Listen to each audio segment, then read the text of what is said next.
Жакшы адам өлгөндө жер менен асман ыйлайт. Сен ушу жерде Алланын зикирин кылып жүргөн эле. Ушу асманга амалы, жакшы амалдары көтөрүлүп турган эле. Өлүп калды, эми ошо жакшы амал кылбай кыла турган киши жок. Алланын рахматы түшө турган. Бул кайерге барса сажда кылат эле, кайерге барса зикирин кылат эле. Ошон үчүн иншалла жакшы адам өлгөндө жер ыйлайт экен. Жакшы адам өлгөндө асман ыйлайт экен.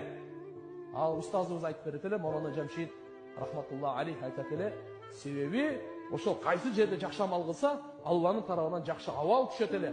Ошо жакшы абалы ошо жерге да насип болот эле дейт. Бул кайсы жерден жакшы амал кылса, жакшы амалдары асманга көтөрүлөт да. Асмандын ошо бөлүкчөлөрүнө Алланын рахматы түшүп турат эле. Эми ошол амал көтөрүлбөй калды. Ошол амалдын үстүнөн жакшы абал түшпөй калды. Алланын рахматы түшпөй калды. Алланын мээрими, фазылы, карамы түшпөй калды. Ошондуктан булар ыйлап атышат.